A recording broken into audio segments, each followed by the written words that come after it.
Bon, on va commencer sans plus tarder, puisque nous sommes toujours un peu tenus par le chrono, puisqu'il faut libérer des lieux à 7h moins le quart. Dernier délai, si je veux vous laisser un peu le temps de me poser des questions, puisque j'ai la lourde charge de conclure cette année le cours public de la Société archéologique de Bordeaux, avec une présentation sur l'hôtel de ville de La Réole. Alors pourquoi ce sujet, pourquoi ce choix? C'est toujours dans la perspective de cette série de conférences qu'on avait conçue avec mes collègues, dont Frédéric Boutoul, qui je remercie d'être présent aujourd'hui. Quand on a conçu l'exposition, ce cours public, il est en écho à l'exposition. Et on s'est bien rendu compte que sur certaines villes, sur certains sujets, on n'avait pas beaucoup de données, pas d'archives, pas de développement à présenter. Et donc, on a essayé par ce cours public d'apporter des points d'éclairage sur Sainte-Foy-la-Grande, sur Rions, sur Saint-Émilion, des choses qu'on n'avait pas abordées dans l'exposition parce qu'on n'avait pas d'archives et que c'était plutôt des thématiques qui seraient abordables soit par l'archéologie, soit par des archives très contemporaines qui n'avaient pas vraiment lieu d'être dans notre exposition, sauf en guise de conclusion. Donc le cas de La Réole et de son hôtel de ville rentre bien dans ce cas de figure, puisqu'on a un très beau monument. On va voir les sujets qui tournent autour de la question de l'étude de ce monument, qui n'est pas documenté par les textes, ou on le verra documenté par des textes plutôt d'époque moderne, donc qui ne pouvaient pas être valorisés dans l'exposition. Alors que finalement, c'est un des rares hôtels de ville girondins d'origine médiévale qui soit aujourd'hui visitable, présentable et très bien connu. Voilà, c'était l'occasion par cette conférence de combler un peu les lacunes. Alors, vous serez peut-être déçus parce que je ne vais pas renouveler beaucoup les choses. Je vais faire un point, une synthèse. Et puis, je pense que c'est un travail qui m'a justement permis de me rendre compte qu'il y avait beaucoup de lacunes, beaucoup de questions en suspens, et que j'ai envie de continuer par la suite. Bon, mais c'est un peu le danger, tout m'intéresse, j'arrive pas à finir. Bon, voilà, ça c'est une autre histoire. Voilà, donc je vais démarrer tout de suite. Et je vous laisserai poser des questions en fin de présentation. Donc ce travail sur l'hôtel de ville, je vais peut-être garder le micro. Voilà. Il a été fait, vous voyez les logos en bas de la diapo. J'ai oublié de me présenter, mais enfin, je pense qu'on a un peu un public fidèle depuis le début des cours, donc je ne sais pas si c'est bien utile, puisque je suis pas mal intervenue dans le programme 2024. Donc j'enseigne à l'université Bordeaux-Montaigne et j'avais... dans le cadre d'un projet région qui s'appelait le programme Lamar, autour de villes implantées le long de la Garonne maritime, et donc de ce qu'on appelait au Moyen-Âge la Mare, commencer à étudier la Réole. Je continue toujours, même si le programme était à durée limitée, donc terminé officiellement maintenant. Et donc c'est dans le cadre de ce programme qu'on a fait un inventaire général archéologique de la Réole, et que j'ai eu à m'intéresser notamment à cet hôtel de ville. Donc voilà les raisons de ce logo mystérieux et maritime. Donc on va passer à la diapo suivante. Et donc je voudrais commencer, alors c'est peut-être pas très lisible, ce sont des photos que j'ai fait à la médiathèque du patrimoine et de la photographie à Paris, donc l'ancienne médiathèque de l'architecture. Enfin, le nom change très souvent de cette structure, en fait, qui conserve les archives des monuments historiques et de l'archéologie en France, et qui conserve des mines vraiment très intéressantes quand on travaille sur le 19e et le 20e siècle et sur la protection du patrimoine.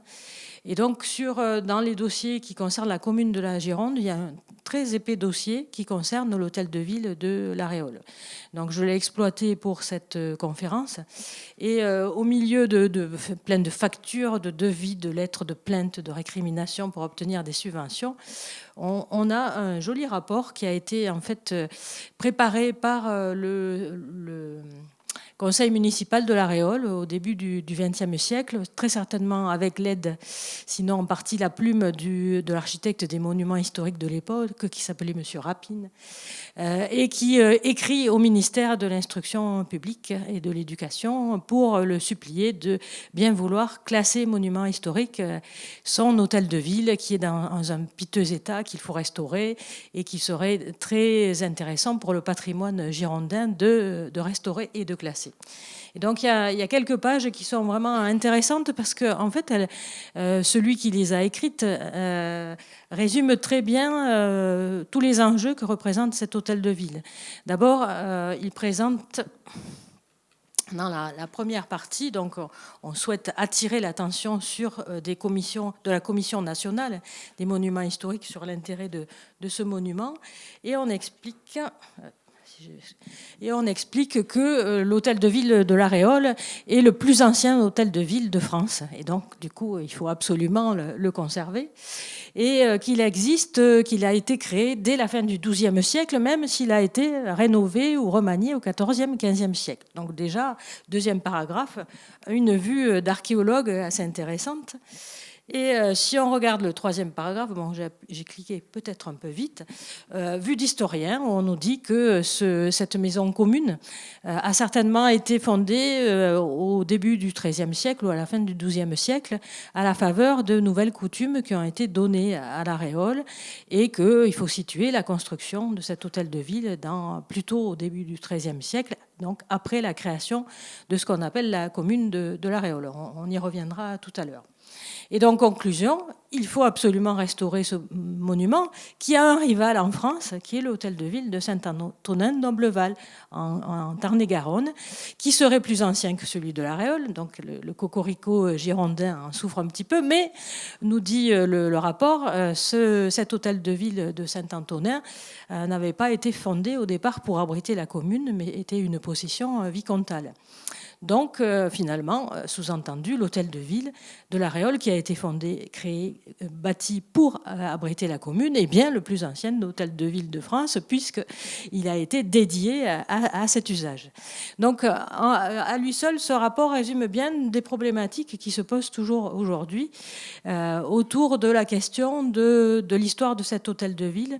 Quand la commune de La Réole s'est dotée vraiment d'une maison commune propre à elle.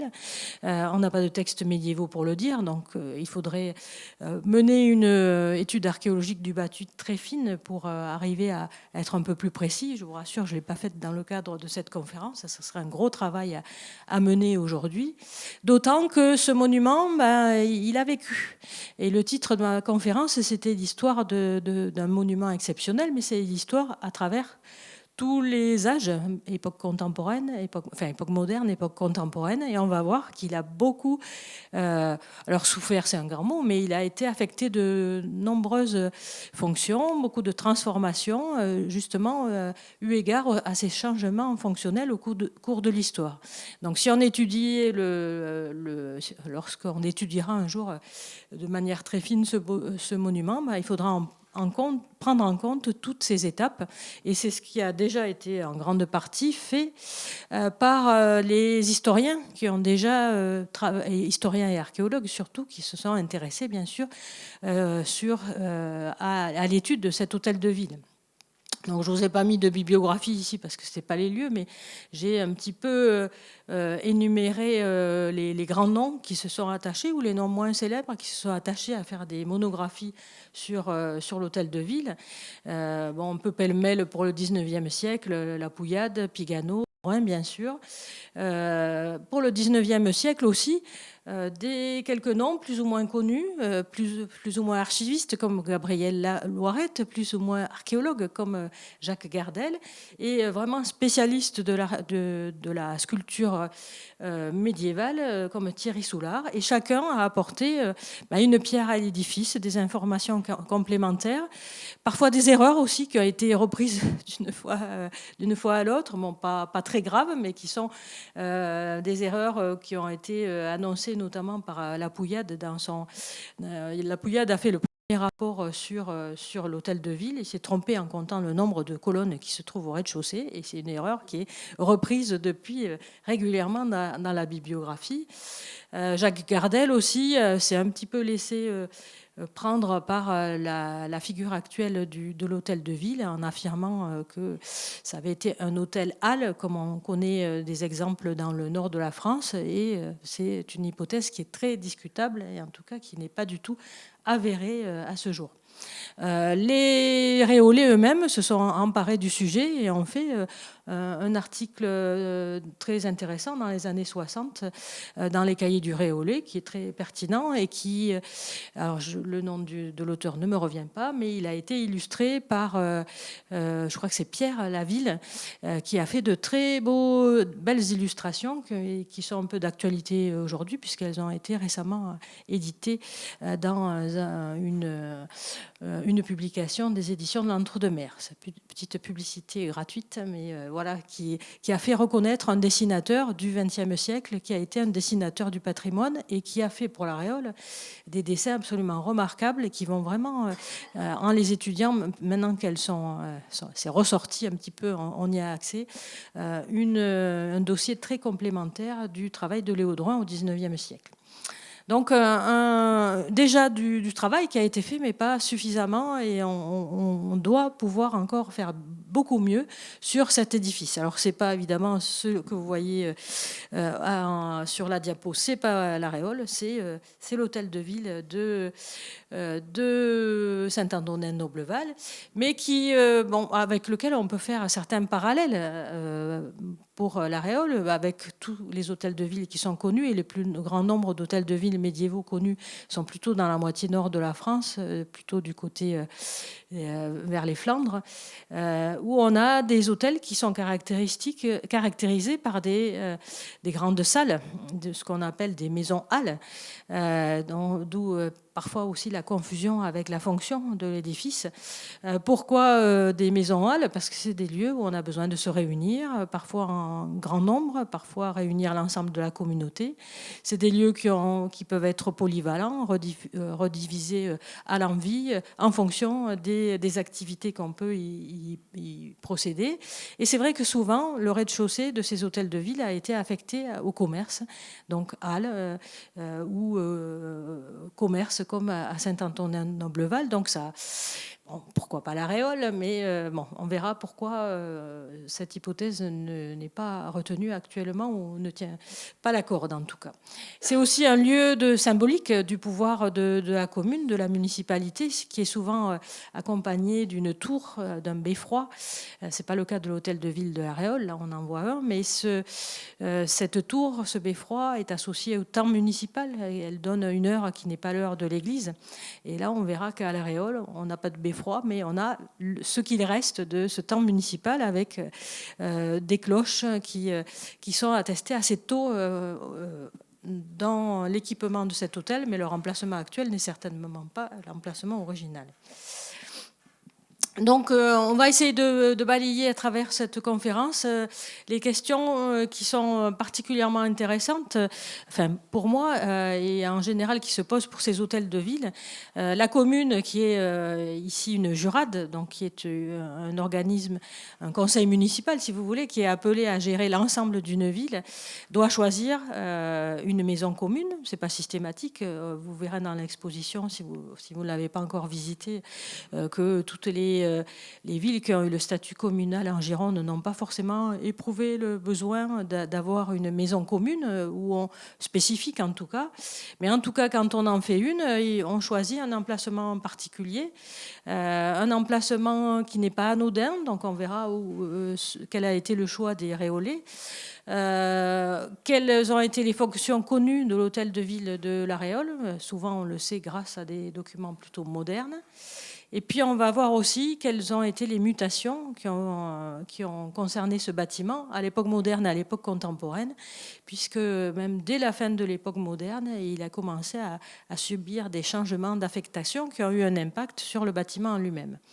Et on verra enfin les transformations que le classement lui-même a provoqué sur cet hôtel de ville, puisque lorsqu'il a été classé en 1913, eh bien, la commune, avec l'architecte des monuments historiques chargé de la restauration, se sont lancés dans des travaux tellement ambitieux que finalement, ils n'ont pas vraiment été finis, mais ils ont fortement impacté à la fois le monument et son environnement urbain. Alors, excusez-moi, je n'ai pas appuyé sur bonne touche. Voilà, alors l'hôtel de ville, aujourd'hui, on y vient, vous voyez une image. Alors, je suis allée faire des photos la semaine dernière et le temps n'était pas très, très clément, donc vous verrez souvent des photos un peu sombres. Je m'en excuse d'avance. Donc, vous avez ici un plan un peu sévère qui est le cadastre actuel qui nous donne bien, si j'arrive à vous montrer, voilà l'hôtel de ville, donc ce grand bâtiment oblong qui a ce plan de salle ou de halle très caractéristique, qui se trouve aujourd'hui complètement isolé à l'intérieur du parcellaire, entouré par la rue du Prada, la place qui est occupée actuellement par le monument aux morts, une place qui s'appelle depuis pas très longtemps la place Richard Coeur de Lion, et au nord une grande place qui est en fait très largement occupé par le passage de la RN 113, donc c'est pas un espace à plus des parkings, donc c'est pas forcément un espace où on aime rester trop longtemps. Et ces noms sont assez symboliques de l'histoire de la Réole. Georges Chêne, c'est un ancien maire de la Réole, c'est lui qui a plaidé et qui a vraiment on le voit très bien dans les dossiers des monuments historiques. Il a vraiment fait des pieds et des mains. Il a écrit partout pour faire classer son hôtel de ville. Et donc, c'est assez symbolique de voir son nom associé à l'environnement de l'hôtel de ville. De la même façon, dans l'historiographie locale, on attribue à Richard Coeur de Lion des nouvelles coutumes et une influence décisive pour la marche vers l'autonomie municipale à la Réole. Donc, c'est aussi un signe de remerciement et de reconnaissance symbolique récent de la commune. Donc cette configuration-là, en fait, c'est une création post-1913.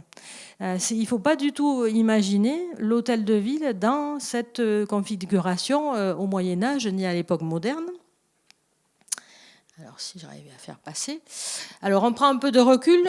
Ici, un plan général, le plan qu'on a réalisé pour justement l'inventaire archéologique. Alors, je ne sais pas, j'espère que ça ne va pas couper, là, pourquoi il y a des interférences.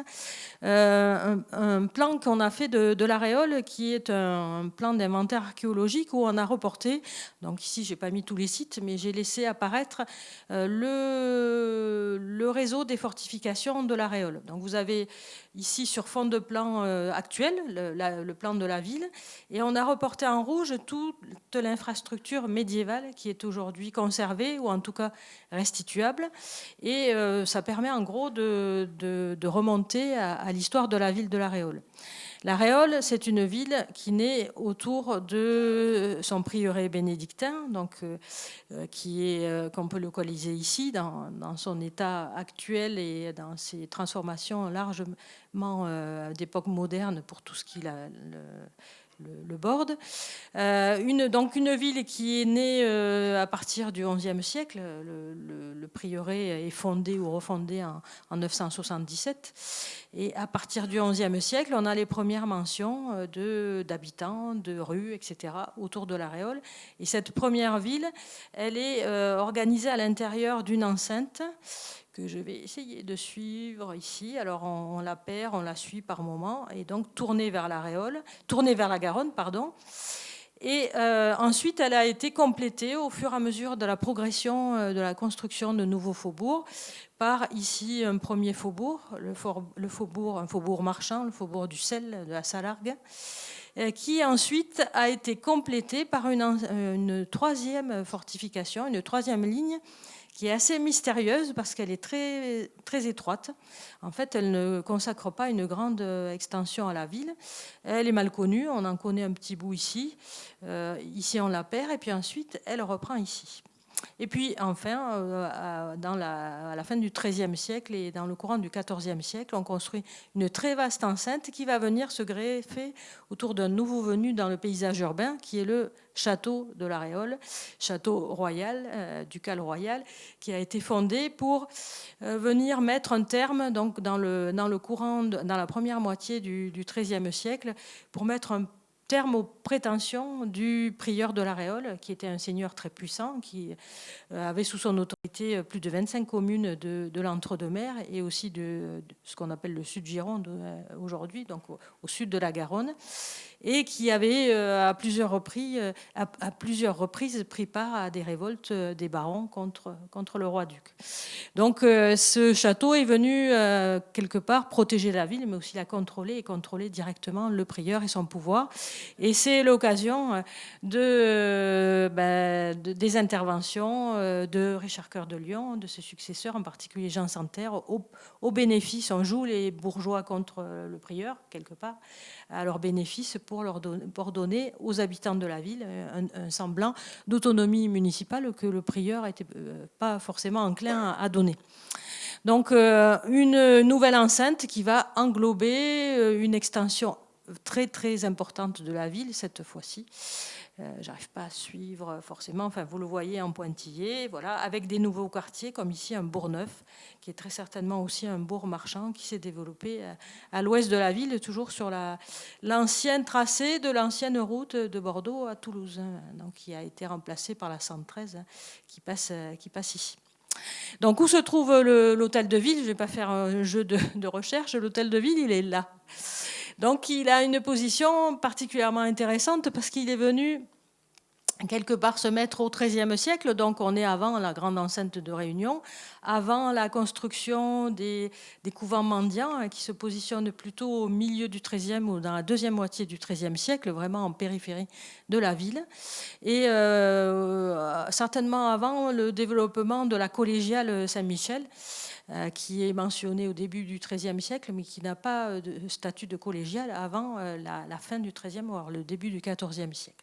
Donc il vient se mettre un peu à l'opposé du prieuré, mais se mettre à l'intérieur du tracé de la première enceinte. Alors à l'intérieur, là c'est une des questions archéologiquement qui vont se poser et qui devront et est-ce qu'elles pourront, ça c'est une autre histoire, être réglées, légèrement en saillie ou en alignement avec l'enceinte. Je pense plutôt légèrement en saillie sur l'enceinte, on verra pourquoi tout à l'heure, mais en tout cas sur une position qui regarde vers l'extérieur. Et qui regarde vers quoi? Qui regarde en tout cas dans un premier temps vers ce qui étaient les anciens fossés de la ville. Et on va le voir tout de suite au niveau de la position. Et donc ces fossés, on sait par les anciennes coutumes de la Réole, comme par les nouvelles, que c'est l'endroit où se tenait, dans les environs immédiatement à côté de ces fossés, dans les fossés, étaient les bouchers qui tuaient les animaux, qui les faisaient pagager dans les fossés, pour éviter pour des questions d'hygiène.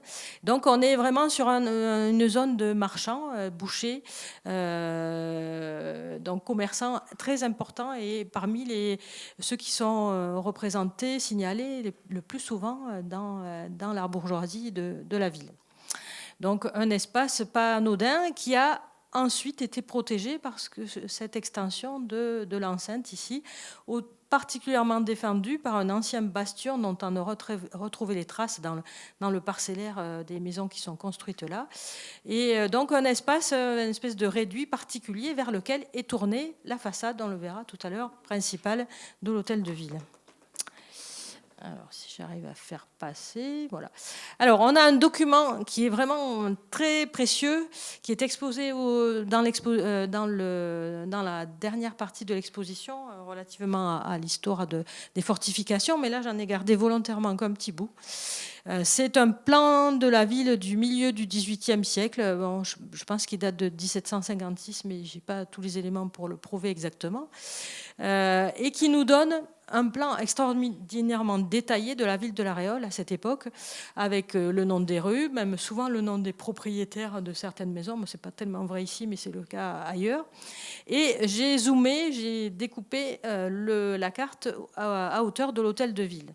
Donc on voit très bien cette position de l'hôtel de ville qui est donc précédé par ici cet espace vide qui est bordé par l'enceinte qui est encore au milieu du 18e, très bien conservé ici.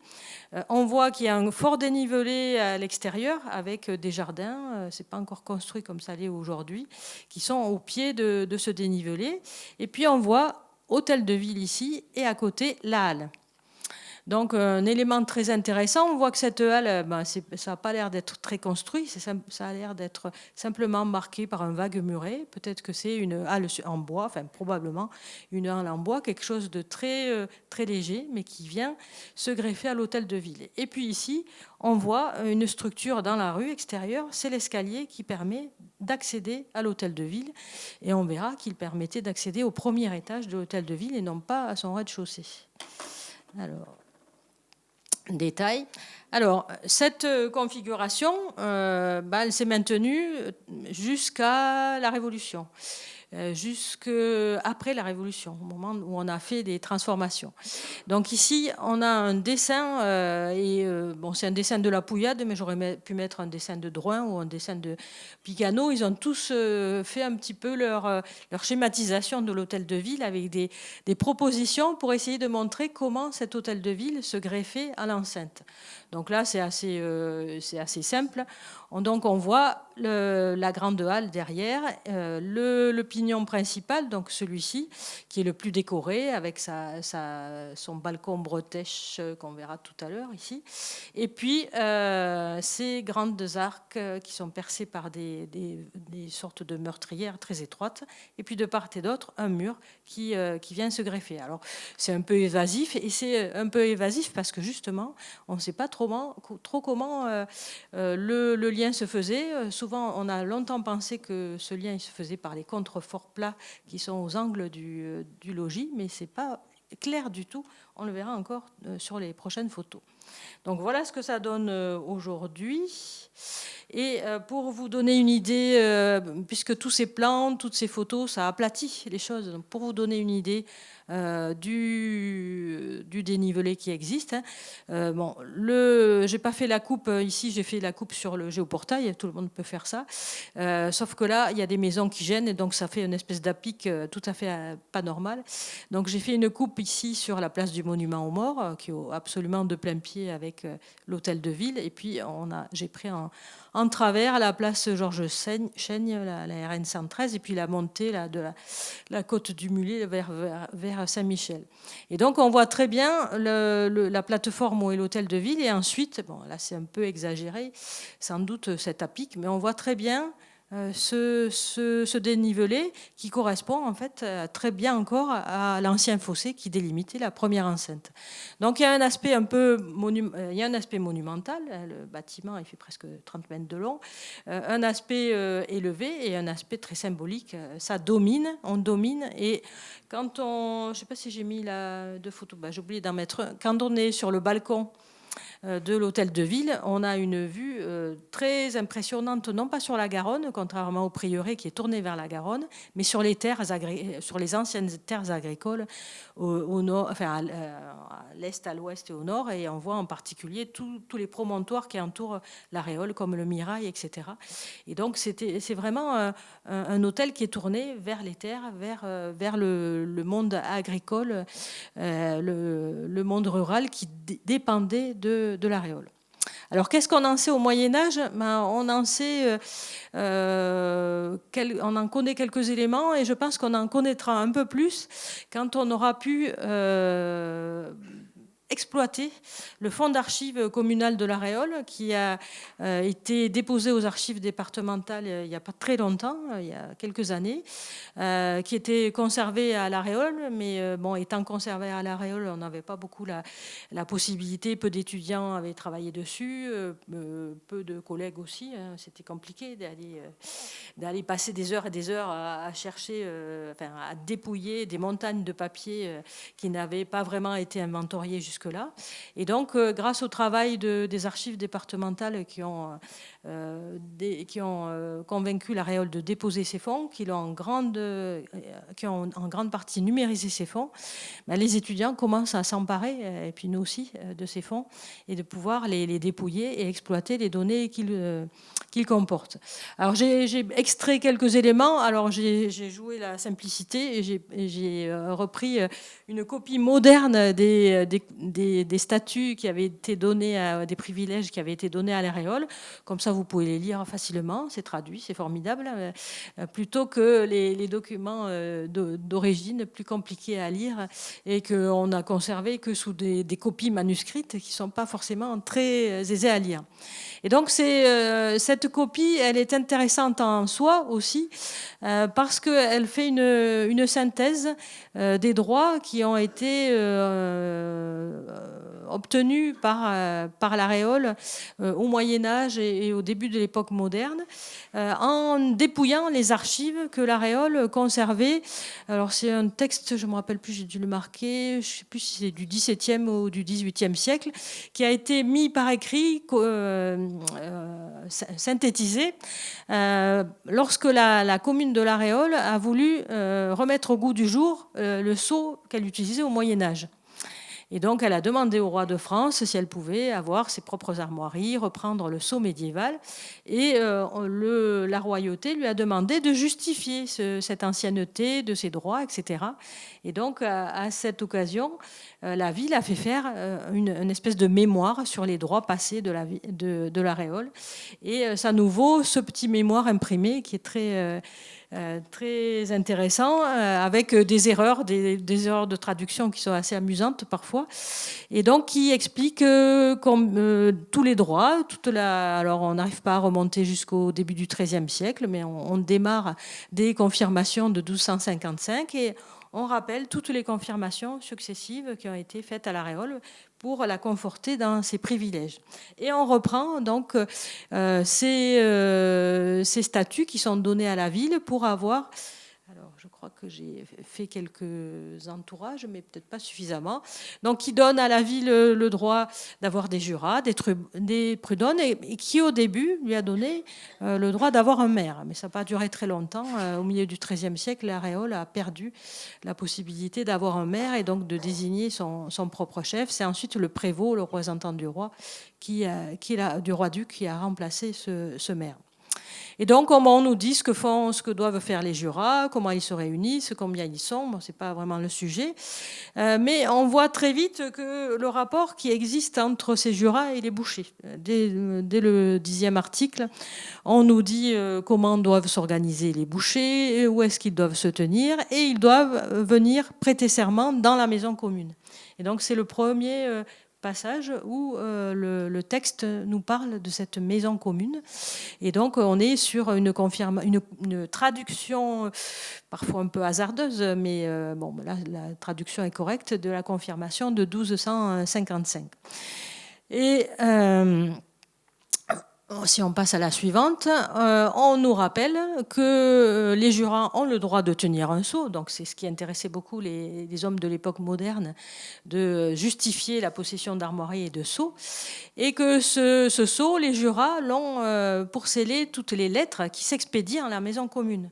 Donc la maison commune, c'est aussi un endroit, c'est pas simplement l'endroit où on est appelé à prêter serment, et en premier lieu les jurats, puisque jurat, ça vient de jurer, prêter serment de respecter les missions qui lui sont confiées dans la gestion de la vie publique communale. Mais là, on a un sceau, on a une production d'écrits, les archives, elles s'écrivent dans la maison commune.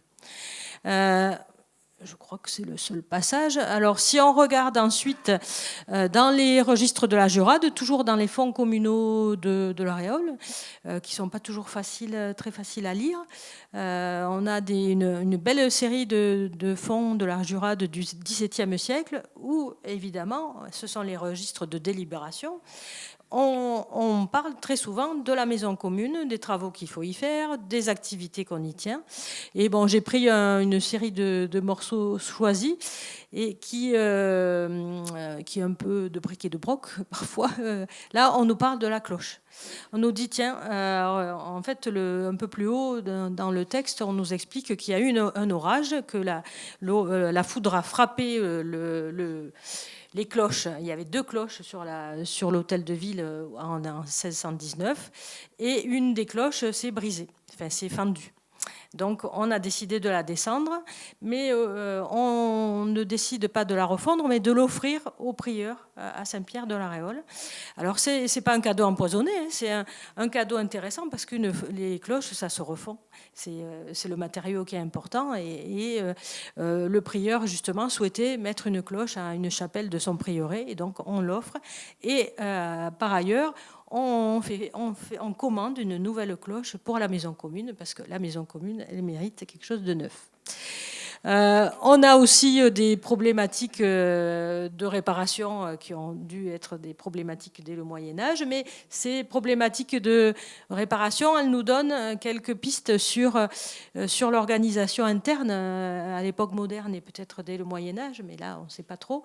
On a des gouttières dans la maison commune, donc qui ont le texte l'explique un peu plus tôt, qui ont gâté à l'intérieur les poutres et les parquets, et donc il faut remplacer les parquets, puis on va essayer de garder la grande poutre, et on verra que peut-être cette poutre elle est encore en place.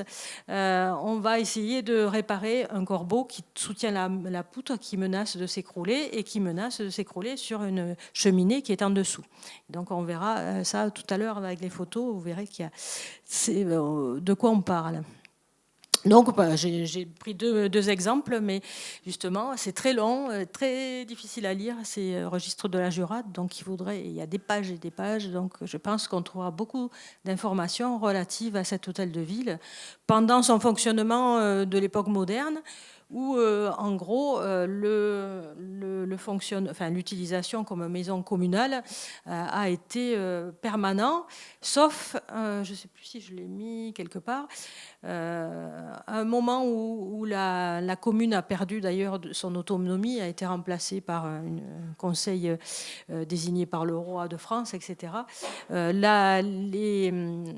La commune de La Réole a été délogée de l'hôtel de ville, a été priée de laisser la place aux parlementaires de Bordeaux qui ont été exilés à La Réole pendant quelques années à la fin du XVIIe siècle, donc un moment. Et d'ailleurs, dans les registres de la Jurade, les jurats se plaignent beaucoup parce que les parlementaires ne payent pas. C'est à la ville de payer tout le luxe qu'ils souhaitent, et notamment, comme ils résident beaucoup, le plus près possible de l'hôtel de ville dans ce secteur-là, autour de l'église Saint-Michel, ils ne veulent pas se salir les pieds en venant à l'hôtel de ville, et ils leur demandent de paver les rues. Donc, ce qui nous montre que les rues n'étaient pas pavées auparavant. Et donc, la ville de La Réole est furieuse parce que ça coûte cher et que le Parlement refuse de payer. Non. Bon, c'est un peu l'anecdote, mais donc on arrive enfin à la Révolution. Donc à la Révolution, après la Révolution, on n'a pas beaucoup d'informations, et le premier plan que l'on retrouve, c'est le plan cadastral napoléonien. Alors ce plan cadastral napoléonien, il est formidable pour nous parce qu'il enregistre, il conserve encore beaucoup de constructions intactes qui ensuite ont été très largement détruites, transformées, supprimées dans le milieu du 19e siècle. Et là, on voit notre hôtel de ville qui est noté en bleu, comme le bâtiment qui le voisine ici. Donc, construction, ça signifie construction publique. Et tiens, il s'appelle prison. Et à côté, on voit qu'il y a une halle. Donc ça renvoie à la configuration qu'on connaissait avec l'hôtel de ville et sa halle. Mais là, ici, la halle apparaît un peu plus solidement bâtie, mais c'est encore peut-être un simple préau sous un toit de tuiles. Prison, pourquoi prison? On a grâce au fonds des archives départementales, ma photo n'est pas terrible, dans la série qui concerne la gestion des prisons en Gironde, il y a de très riches dossiers sur tous les travaux qui ont été faits après la Révolution pour créer des prisons nouvelles un peu partout, et notamment dans les chefs-lieux de district, qui sont l'équivalent de nos chefs-lieux d'arrondissement. La Réole était chef-lieu d'arrondissement pendant quelques années au début du XXe siècle. Donc, il lui fallait une prison d'arrondissement de bon niveau. Donc, un temps, on a pensé la faire dans le prieuré. Puis le prieuré, c'est la commune qui a souhaité en faire son nouvel hôtel de ville. Et jugeant que l'hôtel de ville, il était trop petit pour les besoins de l'administration du XIXe siècle. Et donc, on a proposé de transformer l'hôtel de ville en prison. Alors, cette proposition a fait l'objet d'un plan, donc qui est intéressant parce que, mais malheureusement, je ne sais pas pourquoi, c'est pas passé très bien ma photo. On voit, c'est l'occasion de montrer, de faire le relevé de façade, sans doute en reprenant largement Pigano d'ailleurs, de montrer qu'il y avait à coller à cet hôtel de ville encore des maisons, donc c'est quasiment l'élément le plus intéressant pour moi. Et on voit très bien ici la maison qui est accolée en retrait avec le fameux contrefort qui soutient le côté nord du pignon, ici, une latrine, ici, en encorbellement. Ici, on voit bien qu'il n'y a plus de mur, il n'y a pas de construction évidente. Alors, le projet est assez ambitieux. Une prison, ça nécessite de prévoir des logements divers pour le gardien, etc., puis surtout pour les prisonniers. Et donc, on prévoit de diviser les espaces intérieurs à l'intérieur de l'hôtel de ville, de faire plein d'aménagements, de construire des escaliers partout. Et évidemment, ces prévisions, fort heureusement, c'est en grande partie des cloisons en bois, des cloisons qui ne sont pas restées, mais certaines d'entre elles ont quand même porté préjudice, notamment, on le verra tout à l'heure, à l'intérieur, au rez-de-chaussée, à la belle colonnade médiévale qui est installée. On n'a pas hésité à faire des entailles dans les colonnes, etc., pour pouvoir ancrer les cloisons de la prison. Alors, le côté, ce plan, il n'est pas intéressant pour nous en tant que prison, mais on est ici sur le rez-de-chaussée et on a un deuxième plan sur l'étage qui nous montre le haut des colonnes avec les nouveaux planchers qu'on va faire et qui reposent sur ces colonnes. Le plan nous montre côté halle, donc la halle qu'on va démolir pour la remplacer par un préau pour les prisonniers, pour leur permettre de sortir et donc de circuler un petit peu, eh bien, on voit que les ouvertures du rez-de-chaussée, c'est essentiellement des fenêtres, et ici, une porte, mais tout ce qui est en rouge, c'est les constructions nouvelles qu'on prévoit. Donc, on voit très bien que cette façade est, elle n'est pas ouverte, sinon par des fenêtres. Et on voit toujours ici l'escalier qui permettait d'accéder au premier étage avec le retour de volets ici à l'étage. Évidemment, j'avais mis les orientations pour nous y retrouver. Donc, toujours les dessins de la Pouillade qui sont faits au milieu du 19e siècle. Alors, à cette époque, la prison vient juste d'être abandonnée. Très vite, on s'est rendu compte que le bâtiment n'était pas adapté, était surtout trop petit pour abriter tous les prisonniers de l'arrondissement. Et donc, on a trouvé un nouveau local pour faire la prison. C'est l'église paroissiale Saint-Michel. Donc là aussi, un deuxième bâtiment qui va souffrir définitivement puisqu'on le rase pour faire la nouvelle prison. Donc, 1849, milieu du 19e siècle, se pose la question, voilà, maintenant, ce bâtiment est vide. L'hôtel de ville n'est plus un hôtel de ville puisque la commune a choisi un autre endroit. La prison n'est plus là. Là, on l'a démolie. Qu'est-ce qu'on va faire de ce bâtiment? Eh bien, on va en faire une halle. Donc, nouveau changement, nouveau projet. Et les travaux qui ont été faits par les dessins qui ont été réalisés par la Pouillade sont intervenus avant cette transformation, avant ces relevés. Et à ce moment-là, La Pouillade relève, est le premier à relever la comparaison qu'on peut faire entre ici l'hôtel de ville et un autre monument qui commence à être célèbre dans la ville, qui est ce qu'on appelle la Grande École à La Réole, que David Souni a présenté à la Société archéologique il y a quelque temps et qui va faire l'objet d'un article dans la prochaine livraison de la revue, donc vous pourrez en juger par vous-même. Un bâtiment qui est construit lui aussi comme l'hôtel de ville, à cheval sur l'enceinte, avec une façade qui intègre l'enceinte, mais légèrement en saillie sur cette enceinte, avec aussi ces grands arcs qui sont percés d'ouverture un peu plus large que sur l'hôtel de ville, mais beaucoup de points communs. La Pouillade nous montre un hôtel de ville un peu naturel. Aujourd'hui, tout ça, c'est pris dans les trottoirs, les rues, etc. Mais on n'est certainement pas loin de la vérité qui était représentée par la carte, le plan de Delaguette au XVIIIe siècle, avec ce côté extérieur pas aménagé. Donc bon, ça va pas plus loin. On a des bâtiments assez comparables, mais dont les fonctions sont différentes. Mais ça pose aussi le problème de cette grande école dont on ignore la fonction au Moyen Âge, qui pouvait être aussi peut-être une annexe des activités communales. Évidemment, les années 1860, on va arriver à l'apport de Léo Drouin, qui est très important sur l'hôtel de ville. C'est le premier vraiment. Alors, la Pouillade aussi a fait une notice pour justement proposer éventuellement un classement dès cette époque comme monument historique, mais il n'y a pas eu de suite. Mais il y a pas mal d'erreurs dans sa notice et Léo Drouin reprend et fait une étude vraiment très pointue et il lui consacre pas mal de dessins. Donc ici, vous avez des dessins inédits qui sont publiés dans l'album, dans le numéro 2 des albums de dessins de Léo Drouin, et puis ici la version gravée.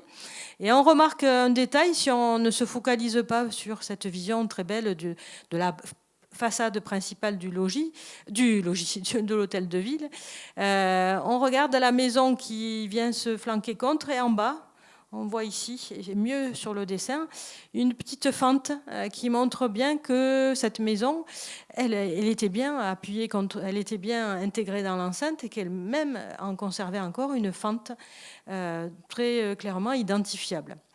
Alors, on note ça, c'est intéressant. Après, on ne va pas plus loin.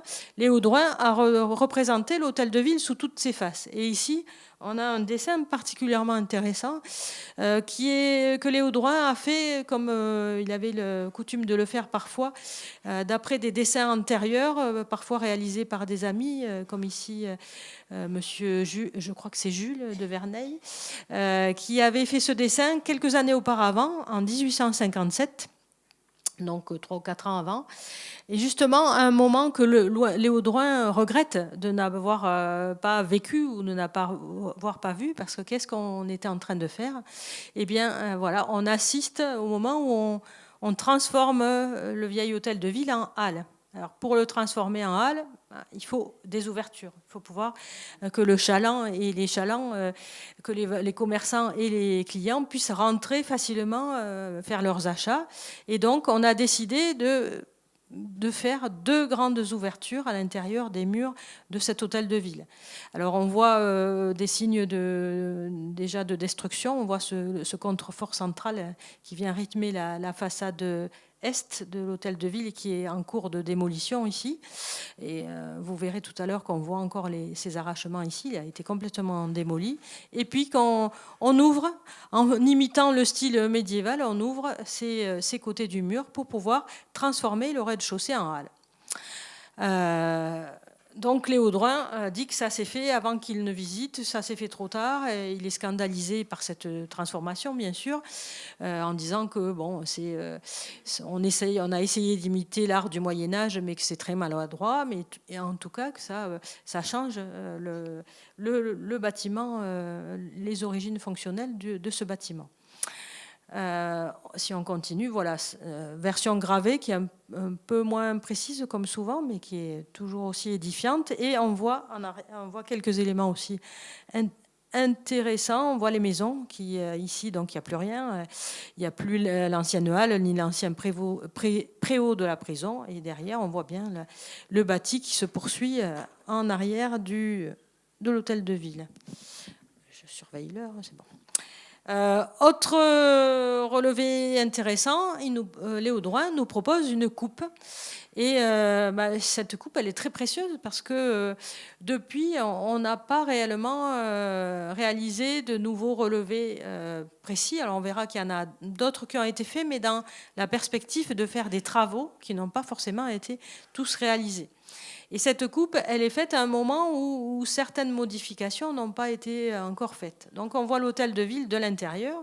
Donc on voit à l'intérieur une grande salle qui est divisée en fait en 2 nefs par cette colonnade qui compte 1, 2, 3, 4, 5 colonnes, alors qu'un certain nombre d'auteurs ont gratifié à l'hôtel de ville 6, voire 7 colonnes. Donc, c'est des erreurs récurrentes qui sont reproduites. Une colonnade qui est soutenue par de très beaux chapiteaux, dont on verra le détail juste après, et qui retombe contre le mur nord sur un culot décoré, et ici sur un autre culot, qui montre que contrairement à ce que certains ont pu avancer, enfin Léo Drouin n'y croit pas du tout, la colonnade, elle s'arrêtait bien là, et elle venait se bloquer contre un escalier qui était prévu entre 2 murs, qui à son époque est un escalier dont les marches sont en bois, et qui vient répondre au début de l'escalier qui est à l'extérieur. Donc pour accéder à l'étage. Et donc ce niveau inférieur, on y accède par une autre porte qui est dans cette façade ici. Et Léo Drouin pose la question, voilà, à quoi servait cet espace qui était peu éclairé, qui n'était pas percé, qui évidemment est pratique pour en faire une halle, mais parce que c'est une grande salle, c'est un grand espace de réunion. Donc il pensait que c'était en fait une espèce d'espace polyvalent qui pouvait aussi bien servir de lieu de réserve pour l'hôtel de ville que de lieux de réunion ponctuels lorsqu'il y avait à réunir notamment l'ensemble des prud'hommes. Alors j'ai oublié le chiffre exact tout à l'heure, ça doit être une centaine. Et lorsque ça arrivait, stocker des armes, stocker des réserves de poudre pour la ville. Enfin, voilà.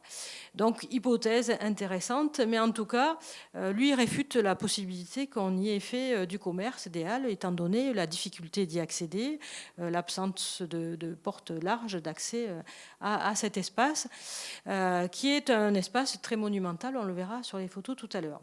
Et lui, il observe l'étage supérieur, un étage qu'il observe comme cloisonné, donc un espace qui a dû initialement être composé d'une seule grande salle, qui a été cloisonné à un moment où on a surélevé cette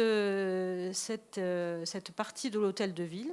Donc il interprète cette cheminée là, et comme toute cette partie-là comme un espace surélevé au XIVe et XVe siècle qui est venu permettre à la commune et au Jura de créer des sortes de tribunes, une de chaque côté de la grande salle, pour y installer des pièces, des espaces dédiés à des activités dont on ignore la nature exacte, mais on voit que chacune de ces pièces, enfin on le voit bien ici, avait une cheminée individuelle. Il y en avait en fait une ici aussi, mais sur ce côté là de l'espace. Une salle de dimension à la base équivalente à celle-là, puisque la partie inférieure n'était pas cloisonnée, elle est simplement cloisonnée en partie haute et éclairée par des baies relativement étroites. Et on verra aussi qu'il n'en figure volontairement qu'une, alors qu'on verra qu'aujourd'hui, il y en a plusieurs.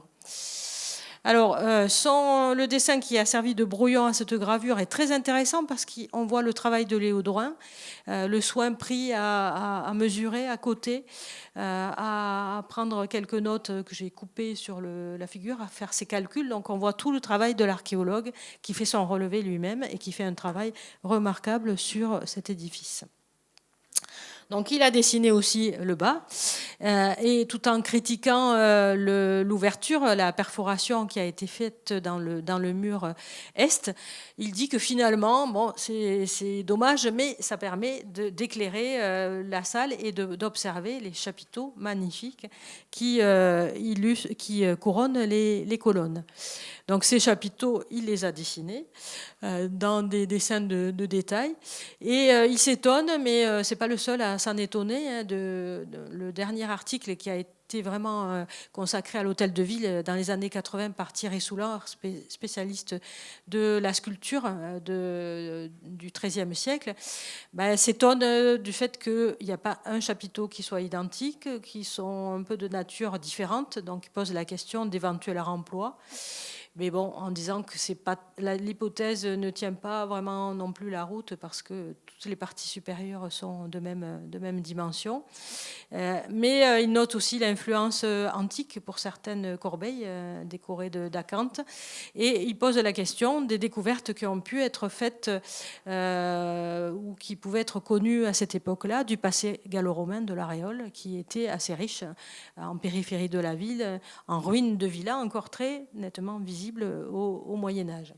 Donc peut-être une influence dans d'éventuelles découvertes. Et là, il nous fait un détail, la très médiévale du culot qui sert de base de l'autre côté, du côté opposé de la remontée des arcs, avec ce petit chien, probablement, ici, je sais pas, cette tête d'animal qui tire la langue, qui est assez amusante, mais qui est vraiment assez comparable aux sculptures qu'on trouve dans l'église à l'abbatiale Saint-Pierre de l'Aréole.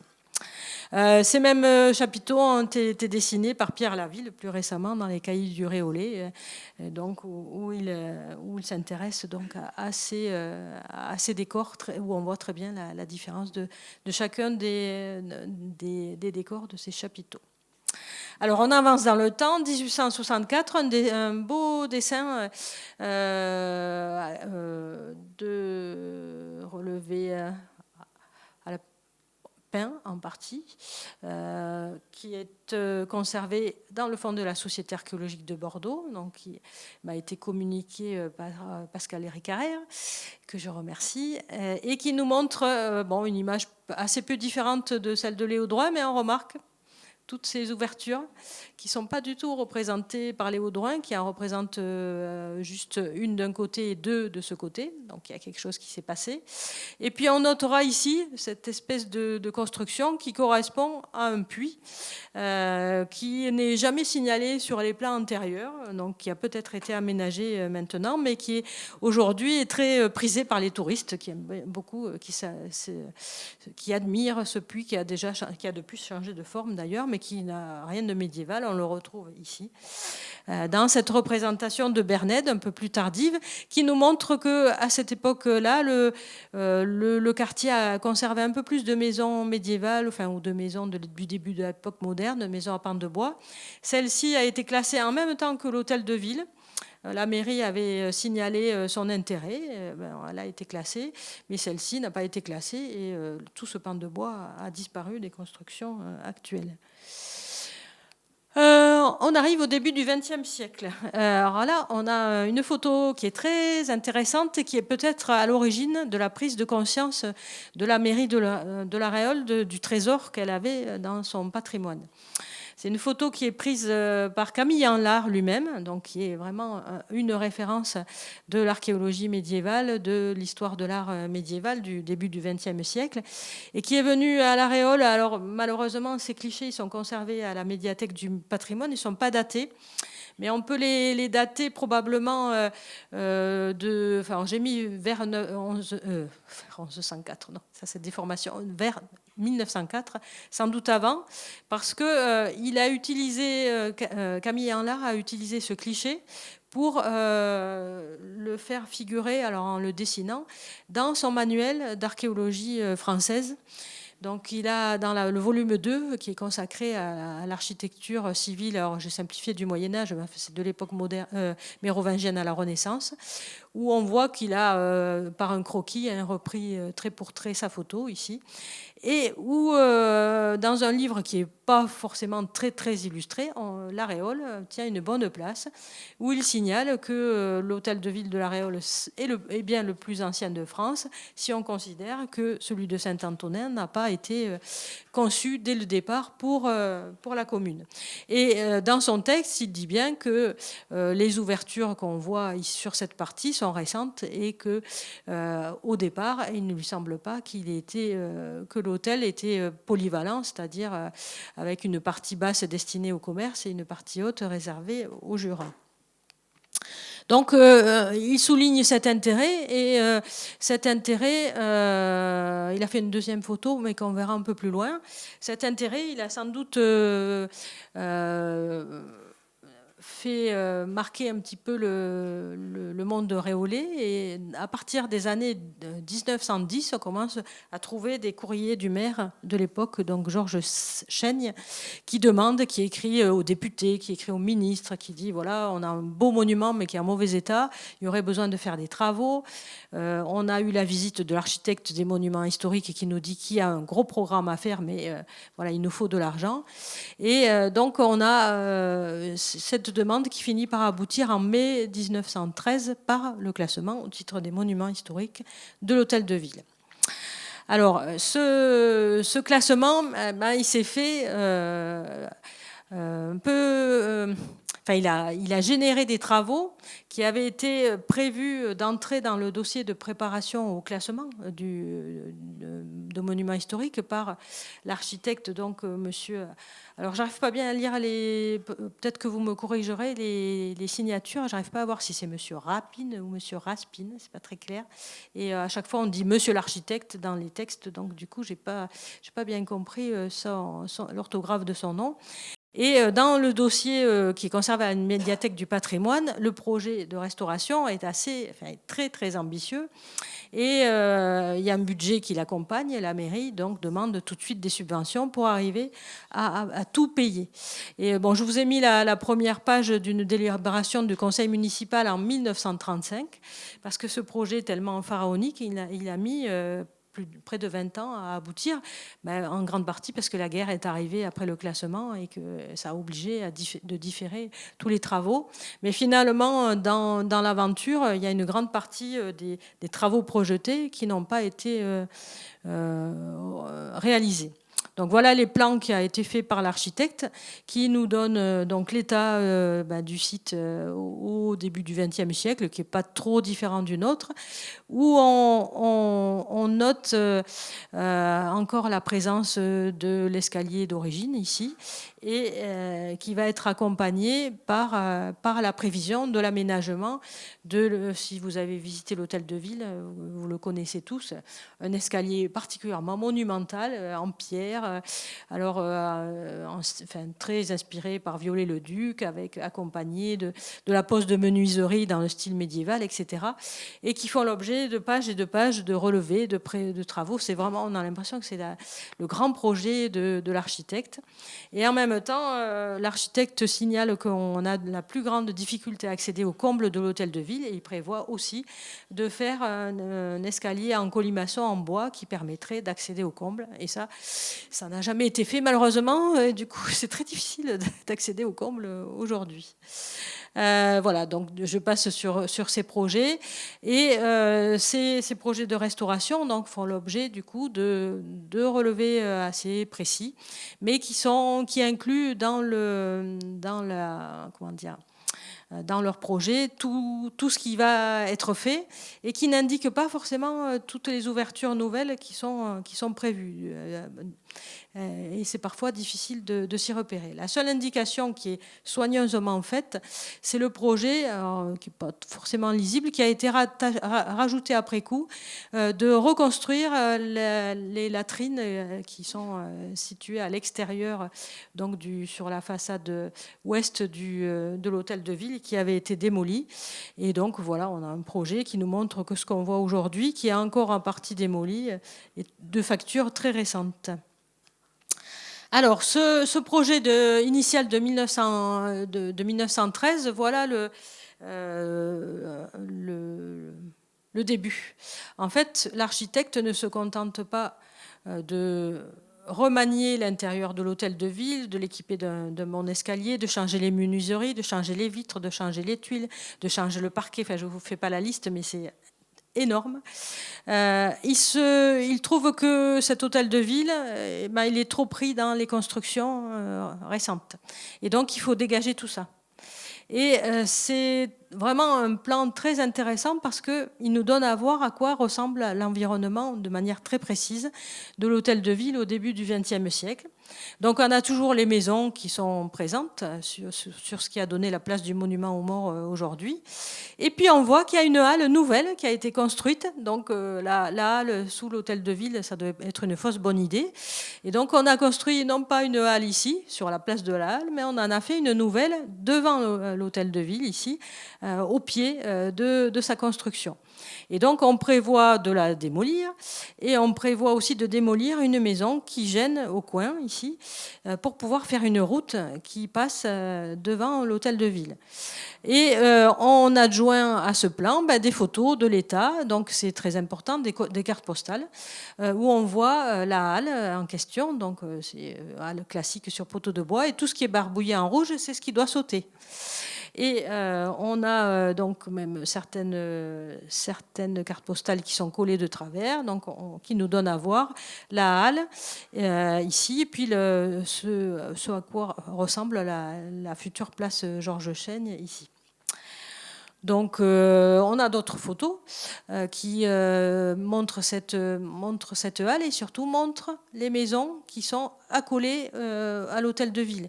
Et donc, on voit bien qu'elles sont en retrait de l'hôtel de ville. Et si elles sont bien édifiées sur les restes de l'enceinte, le reste de l'enceinte venait se coller derrière les contreforts ici et pas contre les contreforts. Et donc, montrer un hôtel de ville qui est légèrement ensailli. Et cet espace tout couvert de végétation, c'est la fameuse latrine qu'on veut refaire ici. Alors cette photo-là, c'est la deuxième photo de Camille Enlard, qui est conservée à la médiathèque du patrimoine et qui nous montre bien un bout de cette halle qui vient un peu cacher le pied de l'hôtel de ville et qui nous montre des choses qu'on ne voit plus aujourd'hui. Alors c'est un peu sombre, mais il faudrait travailler un petit peu l'image. On voit encore le rocher sur lequel sont installées les bases des grands arcs qui soutiennent la façade de l'hôtel de ville. Brutheis nous a laissé aussi des photos à peu près à la même époque qui sont conservées dans les fonds de l'université Bordeaux-Montaigne et qui sont intéressantes parce que c'est juste après, c'est quand on commence à démolir et on sait que les démolitions au début de la guerre de 14, elles sont finies. Ça a été très rapide, on a commencé par ça puisque l'architecte voulait dégager les constructions adjacentes pour pouvoir restaurer les façades. Et on voit très bien ici que les démolitions sont faites. Voilà les tas de gravats qui sont faits. Et là, on voit l'évolution. Brutheis est revenu. Là aussi, c'est dommage, on n'a pas les dates exactes. On a déjà aménagé ce qui va être la place du monument aux morts, qui ressemble tout à fait à ça aujourd'hui. Bon, c'est fini, mais on a les mêmes aménagements avec la baraque de chantier qui montre qu'on est encore en cours de travaux. Et on voit ce contrefort qui a été très largement refait, ces ouvertures, ces fenêtres nouvelles qui ont été percées déjà dans la façade ici. Ces ouvertures-là, elles ne sont pas nouvelles, mais elles ont été aussi percées pour la prison. Et ici, on voit les traces encore des anciennes toitures. Donc, on voit qu'il y a eu plusieurs niveaux de toiture qui sont venus s'accoler au bâtiment. Donc ce sont des témoignages qui sont très précieux, qui nous donnent à voir toutes les réflexions récentes et les traces du passé de cet hôtel de ville qui, au moins sur son côté ouest, était intégré dans le parcellaire médiéval et moderne. Ça, on l'a déjà vu, je ne reviens pas dessus, je ne sais pas pourquoi je l'ai remis. Aujourd'hui, l'enceinte médiévale, elle est conservée. Alors, je vais peut-être reculer ici. Vous voyez l'hôtel de ville, l'espace qui est assez étroit, c'est l'espace de l'ancienne halle. Et vous voyez ces maisons-là, dont certaines ont été, dont le crépi a été enlevé. Et la maison, là, elle n'a pas tellement changé, celle-là, mais juste après, on voit encore clairement dans ce qui est l'impasse du Loup, la vieille muraille médiévale qui est parfaitement conservée et l'alignement est assez nettement en retrait de l'avancée du logis. Donc ici, photos récentes, on devine encore vaguement les accroches des anciennes maisons. Et puis on voit surtout assez bien à l'extérieur, mieux qu'à l'intérieur, la reprise d'élévation de toute la partie haute des combles qui montre qu'à un moment donné, on a surélevé cette construction. Et voilà la fameuse latrine ou ce qu'il en reste, parce que voilà, c'est pas terrible. On continue. Donc, on fait le tour. Voilà l'état actuel avec le fameux puits qui a été un petit peu modifié.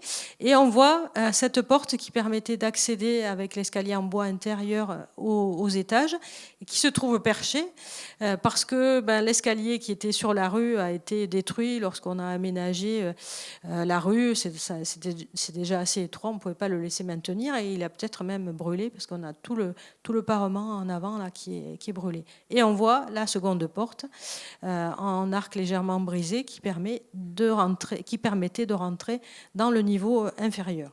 Donc avec une autonomie des accès qu'on peut noter entre le rez-de-chaussée et la partie supérieure.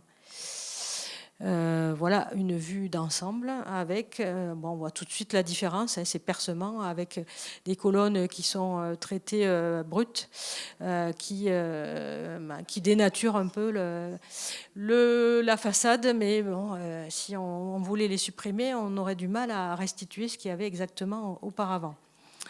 Le seul indice, c'est que sur le dessin de Drouin, on voit une petite fenêtre avec des barreaux de fer ici.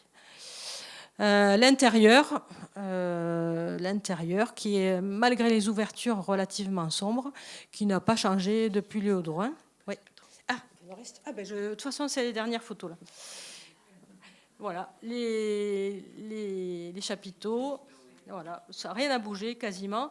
La seule chose qui a été modifiée, c'est qu'au moment des prisons, on avait ici des fentes des meurtrières qui ont été élargies pour donner un peu de jour aux prisonniers. On avait aménagé à mi-hauteur des colonnades un plancher qui n'a pas trop laissé de traces, heureusement. Voilà, détail des magnifiques chapiteaux sur lesquels je ne reviendrai pas. Vous voyez la qualité quand même, la qualité même des bases aussi, qui est assez extraordinaire. Alors le pavage, il est très récent. Et donc voilà, ça interroge quand même sur le fonction de ce rez-de-chaussée et j'espère qu'on finira par trouver des indices dans la documentation de l'hôtel de ville. Et voilà, j'ai fini.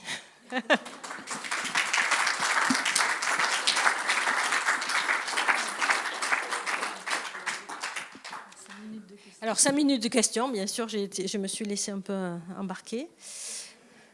Si vous avez des questions, sinon je vais laisser le mot de la conclusion à Pierre. Si, quand même. Une petite précision quand même à te demander. Le rapport entre le rempart et l'hôtel de ville, lequel est antérieur? Le rempart. Donc l'hôtel de ville est venu manger le rempart. Oui, et s'avancer sur le rempart. Bon, voilà.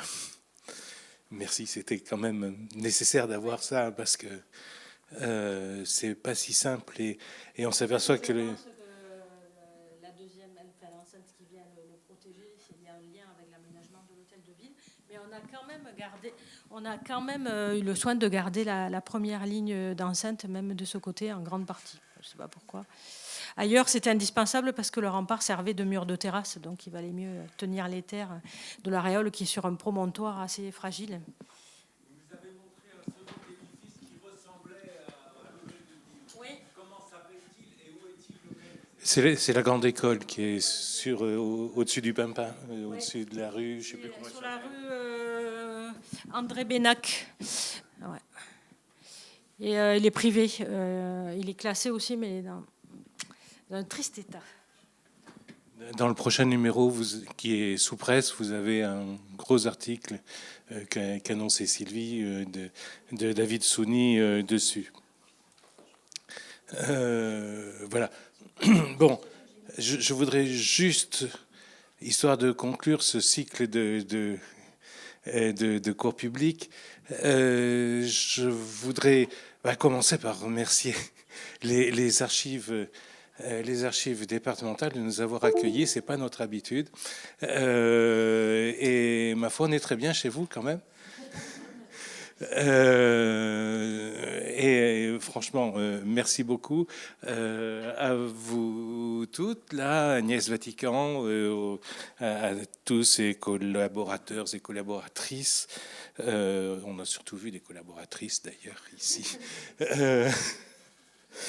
Voilà. Je voulais aussi, au nom de la société, aussi remercier beaucoup Sylvie pour avoir organisé ce cours public et puis tout ce qu'elle a fait dedans, malgré ses très multiples et très variées charges qui font que, par exemple, elle a abandonné en cours de route un article sur l'Espar, une ville médiévale qui, ma foi, on aurait pu en parler ici aussi, hein, qui aurait dû figurer dans le volume actuel. Bon, ça fait rien, c'est partie remise pour la prochaine fois. Oui, le volume, il est quasiment sous presse. Il va faire 248 pages, quelque chose comme ça, avec beaucoup de Moyen-Âge d'ailleurs.